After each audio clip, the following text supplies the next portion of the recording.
मैदान में हारा हुआ खिलाड़ी मैदान में हारा हुआ खिलाड़ी दोबारा जीत जाएगा। समझ रहे हो ना इस बात को मैं कंपेयर कर रहा हूँ। अगर तुम हार भी गए आज पब्लिक स्पीकिंग, 100 लोगों के सामने तुमने इज्जत गवा भी दी, तो अगले मैच में 1000 लोगों के सामने तुम अपनी इज्जत डबल कर लोगे। मैदान में हारा हुआ खिलाड़ी तो जीत भी जाएगा, खुद से हारा हुआ कभी नहीं जीत सकता। अगर गाइस, मेरा नाम है राहुल और आपका स्वागत है मेरे चैनल राहुल टीच पे। अगर आपने चैनल को अभी तक सब्सक्राइब नहीं किया तो सबसे पहले अभी चैनल को सब्सक्राइब कर लो।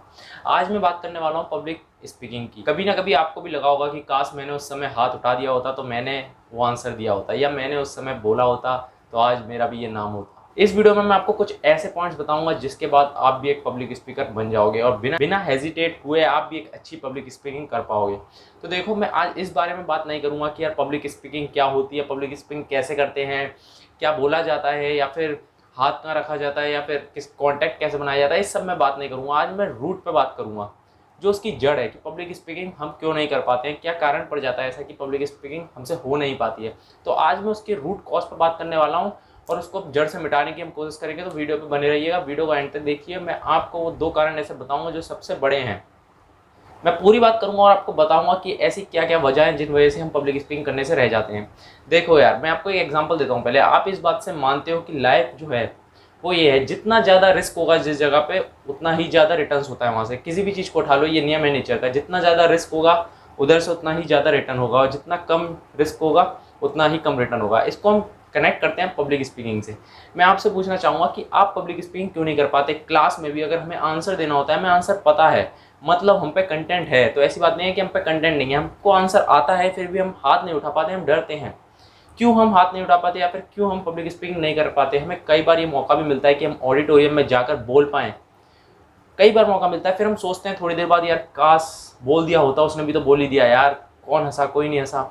मतलब ऐसी क्या चीज़ है। देखो, अगर हम बात करें कि हमारे पास कॉन्फिडेंस नहीं है, तो वही मैं बात करने वाला हूँ कि हम पे वो कॉन्फिडेंस क्यों नहीं है। ये सब तो एक, अगर एक छोटे बच्चे से पूछूँ ना कि भाई चल बे, तेरे को पब्लिक स्पीकिंग करनी है, तू बता तेरे को क्या क्या चाहिए, तो बोलेगा भैया मुझे कंटेंट चाहिए बोलने के लिए, भैया मेरे को थोड़ा डर लगता है, मुझे थोड़ा सा कॉन्फिडेंस चाहिए। तो आज मैं इस बारे में बात नहीं करूँगा। वो एक बच्चे को बताया, मैं तुमको क्या बताऊँ, वो तो तुम्हें चाहिए। मैं ये बोलूँगा तुम कैसे ये ले सकते हो। तुम्हें कॉन्फिडेंस चाहिए, तो ये कॉन्फिडेंस तुम्हें क्यों नहीं आ रहा है।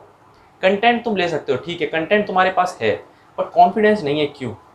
मान लो अब तुम एक पब्लिक स्पीकिंग करने वाले हो, तुम थोड़ी देर के लिए ऑडिटोरियम में बैठे हो, तुम्हें बुलाया जाएगा, तो तुम्हें किस बात से डर लगेगा, कि तुम्हें क्या चीज़ होगी जो तुम्हें रोकेगी पब्लिक स्पीकिंग करने से। फियर। किस बात का फियर, कि मेरी इज्जत चली जाएगी। ठीक है, ये फियर आएगा कि यार 100 जने इधर बैठे हैं, अगर मैं इधर सही से नहीं बोल पाया या कुछ मैं भूल गया तो मेरी इज्जत चली जाएगी। अगर मैंने फिर अब मैं उस बात को जोड़ूंगा जो मैंने बोली थी थोड़ी देर पहले, कि जितना ज़्यादा रिस्क होगा उतना ज़्यादा रिटर्न्स होगा। 100 जने बैठे हैं, रिस्क क्या है कि अगर तुम अच्छा नहीं बोल पाए तो तुम्हारी इज्जत चली जाएगी।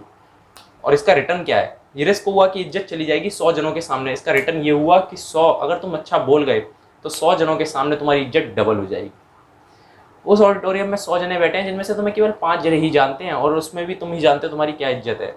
अगर इज्जत डबल करनी है तो बोलना पड़ेगा, रिस्क लेना पड़ेगा, बड़ा रिस्क लेना पड़ेगा। तुम सोचोगे यार नहीं, 100 जनों के सामने मैं अपनी इज्जत का फलूदा नहीं कर सकता, 10 जनों के सामने मैं बोल लूँगा। ठीक है, तुम 10 जनों के जब सामने बोल लोगे तो तुम्हारी 10 जनों के सामने इज्जत डबल होगी। बट अगर 100 के सामने बोलोगे तो 100 के सामने, 1000 के सामने बोलोगे तो 1000 के सामने। देखो यार, डर हमें इसलिए लगता है क्योंकि हमें ये डर लगता है कि हमारी जो इज्जत है, हमारी जो पर्सनैलिटी है वो गिर जाएगी, हम बोल नहीं पाएंगे तो क्या होगा, लोग हंसेंगे। हम ये सोचते हैं, हमें कुछ ऐसा नहीं है, हमारे पास कंटेंट भी होता है। मैं देखता हूँ कई बार ऑडिटोरियम में पीछे बैठे बच्चों को, चलो यार कहीं बुलाया जाता है कि आओ कुछ भी अपना दिखाओ, जो भी तुम्हारे अंदर टैलेंट है। लोग, उसके फ्रेंड्स जानते हैं उसके अंदर टैलेंट है, वो उसको फोर्स करते हैं, बट वो नहीं जाता। क्यों, वो डरता है कि यार ठीक है मेरे फ्रेंड्स को मुझ पर भरोसा है, बट यार मैं अगर अच्छा नहीं कर पाया तो मेरी इज्जत चली जाएगी, या मेरे साथ बुरा होगा। मतलब क्या बुरा होगा, उसको ऐसा लगता है कि यार मेरे पे सब हंसेंगे। बट यही कारण होता है पब्लिक स्पीकिंग ना करने का। ये रूट है, इसको मिटाना कैसे है अब मैं वो बताऊँ। अब वो सुन लीजिए कि इसको मिटाना कैसे है। आप कुछ भी लीजिए, ये सोचिए कि यार मैं पब्लिक स्पीकिंग कर रहा हूँ, ठीक है, मैं कुछ भी करूँगा, मैं आपको पब्लिक स्पीकिंग बोल बोल के बता रहा हूँ, बट ये हर जगह लागू करेगी ये चीज़। हर जगह कोई भी काम होगा, अगर आप इस तरीके से सोचोगे तो आप उस काम को कर जाओगे।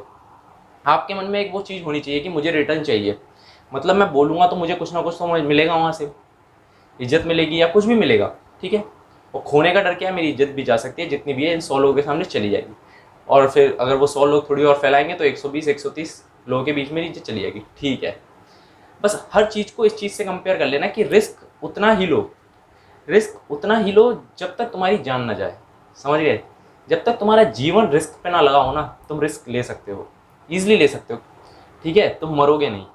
तो जब मरना ही नहीं है तो इज्जत खोने का क्या डर है भाई। जितना ज़्यादा रिस्क लोगे उतनी ज़्यादा बेनिफिट्स मिलेंगे, रिटर्न्स मिलेंगे, ठीक है। 100 लोगों के सामने इज्जत खोने का डर है, अगर नहीं खोई तुमने बोल दिया, क्योंकि तुम्हें आता है, तुम्हारे पास कंटेंट है, कॉन्फिडेंस की भी कमी नहीं है, बस तुम्हें डर लग रहा है, वो डर बीच में नहीं आना चाहिए।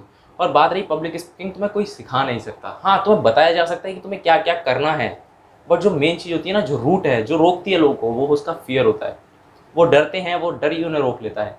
मैं उनको कितना ही सिखा लूँ कि तुम्हें बिहेव कैसे करना है, तुम्हें स्टेज पे चलना कैसे है, तुम्हें हाथों को किस तरीके से रखना है, आई कॉन्टैक्ट कैसे बनाना है, किस तरीके से अपने बात करनी है, किस तरीके से अपने हैंड्स को मूव करना है या नहीं करना है, स्ट्रेट रखना है, पॉकेट में नहीं रखना है, ये सब मैं कितना भी सिखा लूँ, बट उसका मैं जब तक रूट को ख़त्म नहीं कर पाऊंगा, मैं उसको ये नहीं बता पाऊंगा कि तेरे को डरना नहीं है। डरना क्यों नहीं है ये भी मैं आपको बता रहा हूँ, क्योंकि इसमें आपकी जान नहीं जाएगी। इज्जत भी चले जाए 100 लोगों के सामने तो क्या होगा, क्या होगा ज़्यादा से ज़्यादा, कुछ नहीं ना, फिर बन जाएगी।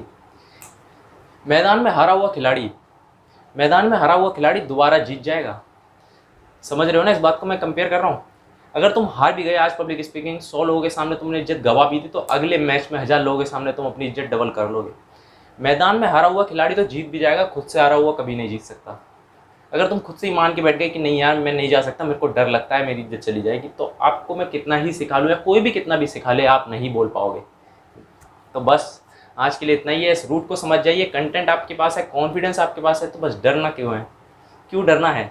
जब तक नहीं डरना चाहिए, जब तक इंसान के पास उसका जो दाव लगे वो उसके जीवन से ना लग जाए, तब हमेशा सोच के विचार के आप चलिए आगे कि जा सकता हूँ कि नहीं। पर पब्लिक स्पीकिंग या जो और भी काम है, मैंने और भी काम रिलेट करें कि आप कुछ भी लीजिए तो उसको इस चीज़ से डिसाइड करिए कि ज़्यादा से ज़्यादा क्या होगा, उसके रिस्क को सोचिए कि मुझे क्या नुकसान हो सकता है, और फिर उसके बेनिफिट को सोचिए कि इसके बाद मुझे क्या मिलेगा। अपने आप तुम्हें शक्ति आ जाएगी। फिर भी शक्ति ना आए तो ये सोच लीजिएगा कि इससे मेरी जान नहीं जाएगी, जो भी होगा कुछ ना कुछ मैं सीखूंगा ही। और चैनल को सब्सक्राइब कर लो अभी, और बेल आइकन को भी दबा देना, जिससे मेरी हर वीडियो की नोटिफिकेशन आप तक पहुंचे और कोई भी वीडियो आपसे मिस ना हो। चलिए बाय बाय, टेक केयर।